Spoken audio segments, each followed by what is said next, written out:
In today's show, we're looking at the top prospects to watch in the Sweet 16 as the NCAA tournament heats back up this weekend. Welcome to Locked On Blazers. Let's get into it.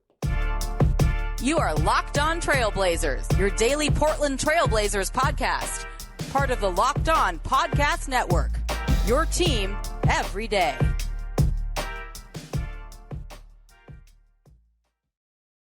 What up, world? It's your past first point guard and Trailblazers reporter, Mike Richmond. Listen to another episode of Locked On Blazers, part of the Locked On Podcast Network, available wherever you get podcasts and also on YouTube. Thanks for making the show your first listen. Coming at you 5 days a week, every single weekday, so make it your first listen Monday through Friday. Tell your friends to do the same. It's Locked On Blazers, your team every day. In today's show, we're looking at the top prospects still remaining in the NCAA tournament, so we can get our amateur scout on as the men's college basketball tournament resumes action Thursday, Friday, and then through the weekend, starting with the Sweet 16 and the Elite 8 as we get down to 4 teams left in the Big Dance. Is Big Dance trademarked? Am I going to get sued for that? Is March Madness trademarked? We'll find out because I'm going to use them all on today's show.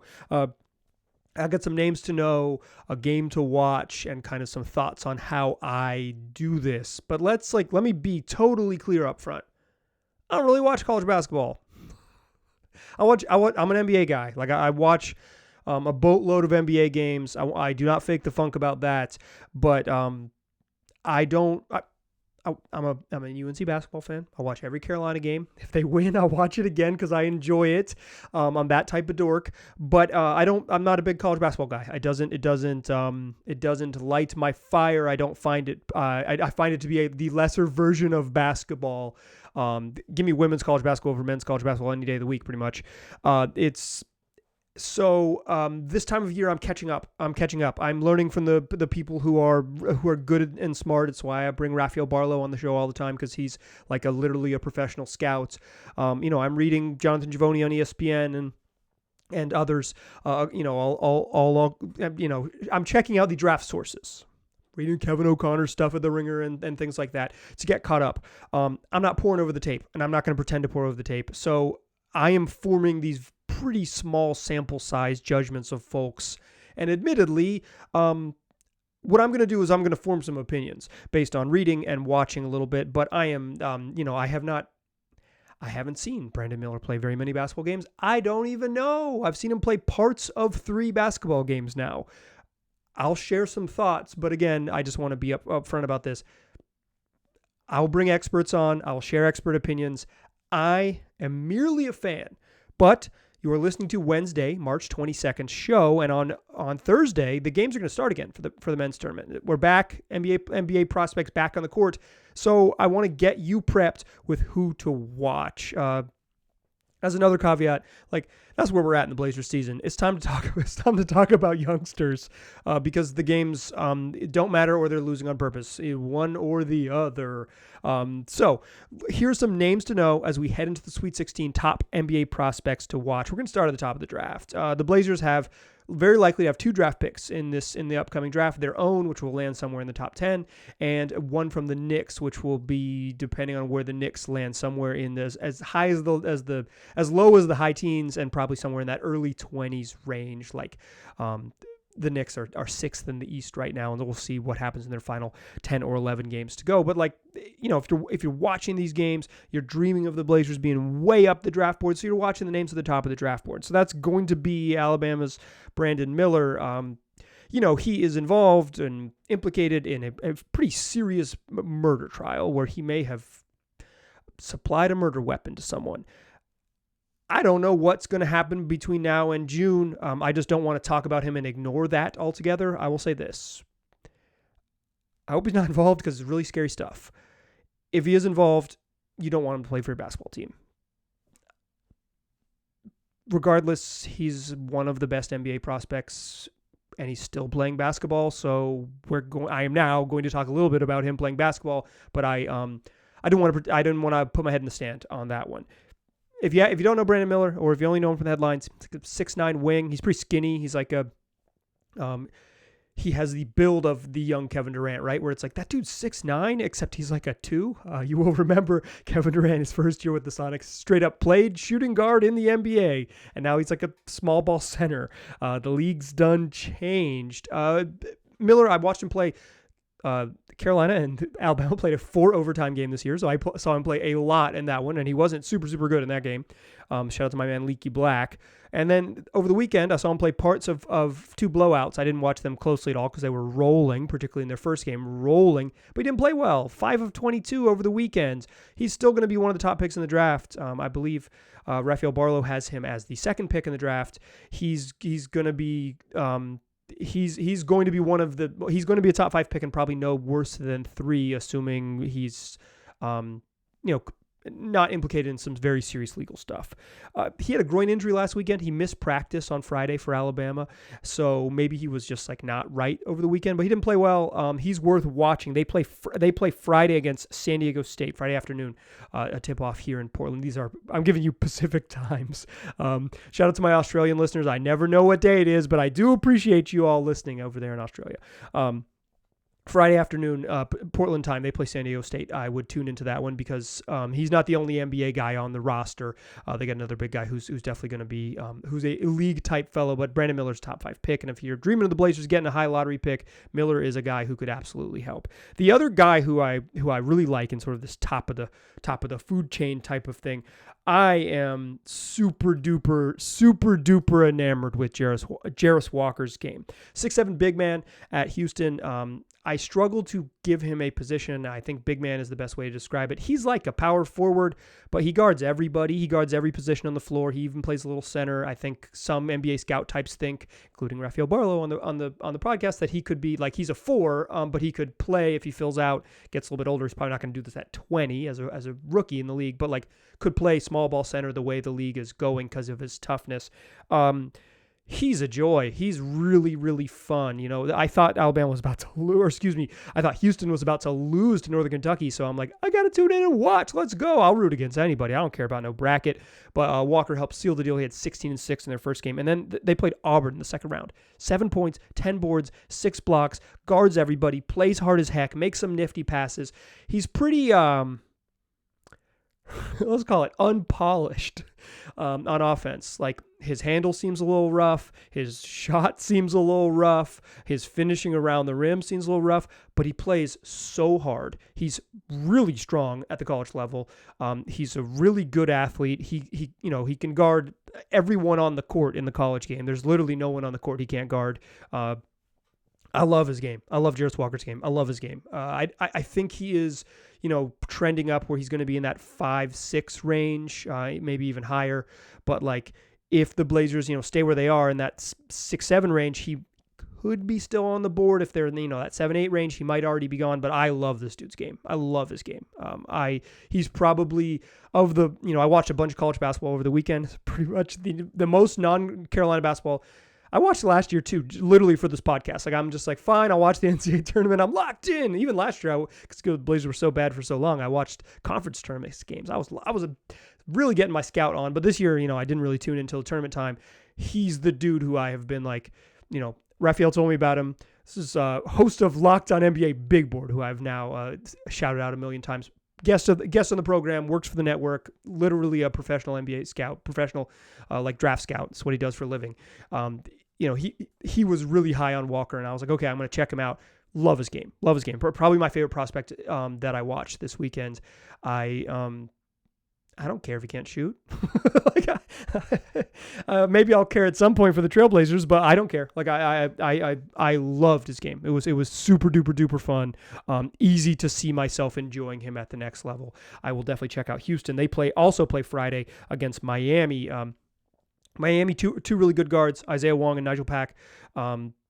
Walker will get probably a chance on switches and stuff to check both of those dudes. I don't think either of those guys are like NBA players, but they're very, very good college basketball players. It'd be fun to see him guard those dudes at least a little bit.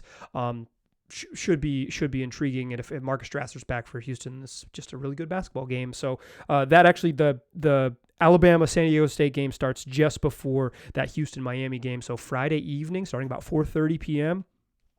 Quit your job. Tell your boss you're over it, and get to your television because there's going to be some fun basketball games on. Okay, there is a really good prospect matchup happening on Thursday. Let's talk about that one in the second segment. 3 first-round picks facing off Thursday afternoon. I'll be watching. Hope you are too. Let's talk about that game in the second segment. But first, let me tell you about Ultimate Pro Basketball GM. Have you ever dreamed of becoming an NBA GM and managing your basketball franchise? Well, your dream can come true with this, and this game is definitely for you. Manage every strategic aspect of your team. Play through the season and lead your team to glory because you're responsible for everything. Hiring the right coaches and assistants, trading and training players, making draft picks, navigating your franchise through free agency and the draft, all the ups and downs of a season, all of this in a challenging and realistic game world. Ultimate Pro Basketball GM is completely free and playable offline. Play on the go as you want and when you want to. Right now, Locked On Blazers listeners get a 100% free boost to their franchise when using the promo code LOCKEDON in the game store. So make sure you check it out. Download the game. Visit probasketballgm.com, or if you're watching on YouTube, scan the code or look up the game in app stores. That's probasketballgm.com. Ultimate Basketball GM. Start your dynasty today. All right. Let's talk some more NCAA hoops. On Thursday afternoon, 4:15 local time here in Portland, I'm going to be locked into UConn and Arkansas. I was in my bracket. I'm a pretty big believer in the Hogs. Woo Pig Suey. I'm a pretty big believer in Eric Musselman's group from Arkansas. And you know why? No reason whatsoever. It's totally random. But I did know they had 2 NBA types on the team, and Nick Smith Jr. and Anthony Black. Did I know Anthony Black's first name when the NCAA tournament started? No, I did not. But that's what makes this fun for me, is that I'm vaguely familiar with the NBA prospects. I'm reading about them every day to get more familiar and be a better podcaster. And I'm literally coming in fully tabula rasa, fully clean slate, trying to figure it out. And so I missed Arkansas's first game. They played Illinois. I watched 4 minutes of it on TV, but it wasn't close. It was like a 9-point game with 4 or 5 minutes left when I was tuning in. I was like, okay, there's a better game on. I'm a channel flipper, chronic channel flipper. So I'm like, okay, I'm gonna watch the better game. Sorry, even with Illinois' cool script jerseys, I'm just not gonna watch them. So I missed I missed that first Arkansas game. But the second Arkansas game against Kansas, number 1 seed, a lot of folks title favorites, just a really good basketball team, right? Like the defending champs. They're on the ropes. I'm watching. I missed the first maybe 8 minutes of this game, but I watched a bunch of it. And Nick Smith, who's like a 6'5" guard, and Anthony Black, who's maybe a little bigger. He's got a better haircut too. Got fun hair. A little bigger, like a wingy type. He's not like a power forward, but he's not a 2. He's a true wing. He's maybe he's listed at 6'7". I'm not sure he's that tall, but whatever. It's like a good guard, a good wing who are both going to go in the top 10. Like, these are guys who are going to be, if the Blazers have their pick in that 6, 7, 8 range, both of these guys, I don't think the Blazers need another guard, but they do need wing help. And let me be clear. I think if the Blazers get the 7th pick in the draft, there's 0% chance they use that pick. So I'm doing this as an exercise because I love y'all, not because I think it's super realistic. But I'm tuning in, and both of these guys stink. They were so bad against Kansas. They were so quiet. They combined for 4 points. Nick Smith went scoreless. It's one of those things about not watching many games. It's okay, I know these dudes are NBA players. I'm locked in. Let's go. I'm excited. Oh, they're not doing it, I guess. So it wasn't I don't know. I try not to take too much away from these games. We'll talk about that in the third segment. But in the game I watched, which was incredibly entertaining, incredibly fun, and ended with a coach taking his shirt off and doing the woo pig suey thing with the crowd, they didn't do anything. So I'm excited to see them both try to play better in the next game. The NCAA tournament is not the be-all, end-all of the scouting stuff. The guys have played a bunch of games. They've played high school games. It's Nick Smith was a name that was on my radar prior to him playing a college basketball game, just because he was a highly touted type NBA, this is a future NBA player type of thing. So it's not like they're going to plummet down the draft boards, but you'd like to see them combine for something, like double-digit points. And in that game, Arkansas plays UConn Thursday at 4:15. They're going to be playing against Jordan Hawkins, a 6'5" guard who plays for UConn. I didn't watch all of either of UConn's games, but I watched a portion of their second game, and I feel like Hawkins got really hot. I think he had 4 threes in the second half of the game I watched. He's like he got rolling. St. Mary's couldn't hang. But he seems like just a shooter. Like he's probably like a late first round pick, at least in the mocks I've seen. I've seen him anywhere from 21 to 28, and I've seen one where he's in the second round. But he's going to be, middle. If the Blazers have that Knicks pick, he could conceivably be a target there, like as a 6'5" shooter. They definitely need more shooting. Like they certainly could on this team right now. If they had a 6'5" guy who could come off screens like Hawkins did, college basketball just like lends itself to guys like working off the ball and screens along the baseline and stuff because it is just much more meticulous and all of those things. But like the Blazers could use exactly that skill set right now today. They could use more size. They could use more ball handling. Like he didn't, from what I saw, he doesn't appear to have much of that. And from the scouting reports I read to prepare for this podcast, that is a concern with his lack of ball handling. Sort of like maybe he's just a shooter at the next level, but he's a shooter, right? Like he's good enough to get open and get his shot off. And he's like a real 6'5" guard, a real 6'5" wing. He's probably like, it's like one of those guys who's like just a 2 because he's not quite big, maybe not big enough to guard up, but he could really shoot it. Like he helped UConn shoot their way into the next round. And a middle 20s pick is depending on what the Blazers do, might be right in their alley for like a way. Hey, we need help. We absolutely need more shooting on this team. Jordan Hawkins could be the guy. I think of these folks and the Thursday game that I'm definitely going to be tuned into, I think Anthony Black is the most intriguing to me because of what he could be, a multi-talented 6'7" wing who can do a bunch of different things. I think that game is super intriguing to me, just like kind of looking at the slate heading into this weekend, and you're looking at like just NBA prospects. Absolutely the best game of the schedule, Thursday at 4:15. So get to your TVs and tune in. That should be a fun one. Arkansas, Utah. Okay, I got 2 more names that I'm going to be watching over the weekend, but I think they perfectly represent sort of where I'm at with college scouting. I want to talk about both of them and how I approach the NCAA tournament because I'm having fun with this. Like this isn't expertise. This is me having fun. I'm going to take you into the world of me having fun. But first, let me tell you about FanDuel. It's America's largest sports book. And listen, the tournament is here. The NCAA tournament is here. So you could download that FanDuel right now, and you can get a no-sweat first bet up to $1,000. That's bonus bets back if your first bet doesn't win. Just download the FanDuel Sportsbook app. It's safe, secure, super easy to use, and you can bet on everything from the money line to high point scores to who makes the most three-pointers. Plus, FanDuel even lets you combine your bets for a chance at a bigger payout with a same-game parlay. So don't miss your chance to get a no-sweat first bet up to $1,000 in bonus bets when you go to FanDuel.com/lockedon. That's FanDuel.com/lockedon to learn more. Make every moment more with FanDuel, an official sports betting partner of the NBA. Still a pass first point guard. I'm still Mike Richmond, and you are still listening to Locked on Blazers. We're talking best prospects to watch in the Sweet 16. I would say because of some fun upset stuff, there are folks who are just straight up not going to be there that we thought you might be. Peace out, Grady Dick. Have a good one. Peace out, both big guys from Duke. Have a good one. Yep. Just wonderful first season. Proud of those Blue Devils for winning one tournament game. They really, really got after it. You got to say, like, definitely worth all the celebrating. I'm bitter. My approach to NBA basketball to college basketball is one, troll Duke as much as possible. Go Tar Heels. It's in my blood. Very much so.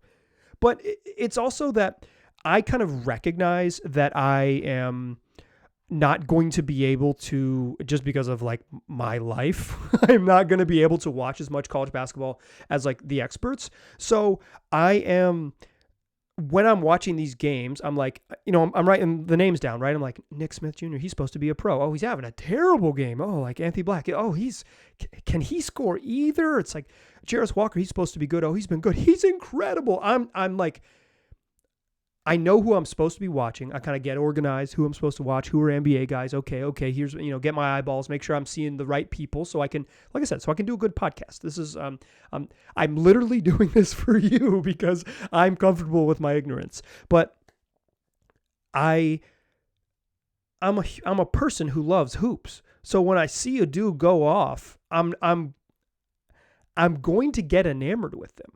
So I try to not let myself get too swayed while admitting that I'm going to get too swayed. And I also try not to do the thing where I say, listen, I've seen Nick Smith Jr.'s name at 7, 8, and 9 in the mock drafts I looked at before this podcast. He's one of the 10 best players in the draft. Like, I don't know that. But also, I just watch him play one game against a good team and he didn't score. So it's like, do I know? It's like, I'm trying to balance my lack of knowledge in both directions. And there's a perfect example of this. Olivier Nkamhoua against Duke. He plays for Tennessee, big guy. He's slow. I guess they were really surprised on the broadcast when he makes threes, and I looked it up. He's not someone who shoots threes, but he did shoot and make threes against Duke.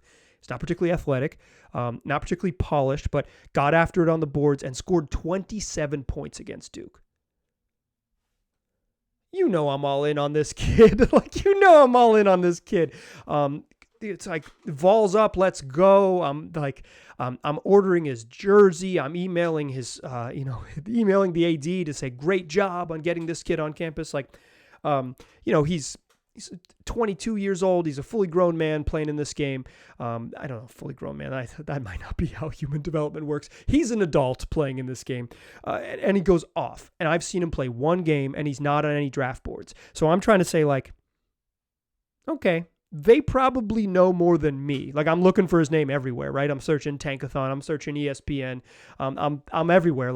Okay, let's see if this guy's name exists, because he's killing Duke and I'm loving this dude. He's playing great on defense. He's snatching and dunking home offensive rebounds. He's hurting them in the middle of the zone. They start playing a little zone defense and he's just getting to the free throw line and he's doing the work. 27 in a college game is not nothing. That's a bunch of points. 27 against Duke, which maybe has 4 first-round picks. Again, congratulations on winning the recruiting championship. That's not nothing. Those are good. Those are really impressive. It's an impressive game. So it's like, is everybody wrong? And Olivier Nkamhoua is actually really good, and then they don't know, or do they know? Does everyone know? And I've watched now 39 minutes of his college career, and I know nothing. It's probably on that end, but I'm just saying, if you're listening to this podcast, you probably watch a lot of basketball. It's like, you can watch a guy play and know that maybe you're, head over heels a little bit because they're beating your least favorite team of all time. But you might say this dude has shown enough that I would be comfortable maybe more than the experts, right? And I feel the same way about Jaime Jaquez at UCLA. He's the opposite for me. I've seen this dude play too many times. Jaime Jaquez, I looked it up before this game. He's played 11 in 4 years. He's played 11 NCAA tournament games. 11. And that's with the COVID year, which with no NCAA tournament. So he would have played something at a minimum 12, maybe 13, as many as 15 NCAA tournament games. Shoo. I've seen him a bunch. And when I look him up, I see that he's somewhere between 35th and 45th on most draft boards. He's like a second round pick. But for me, as opposed to really crazy small sample size, maybe they know more than me, this is someone who I've seen play enough games and feel comfortable with being I think this dude could play in the league. He's not a leaper. He's not a lights out shooter, but I think I think with spacing in the NBA, he could become a better shooter because he definitely has touch.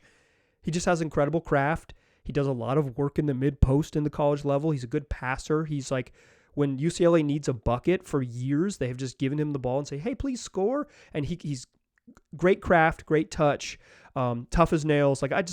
He's just a really good college basketball player. And who knows if he'll be a pro.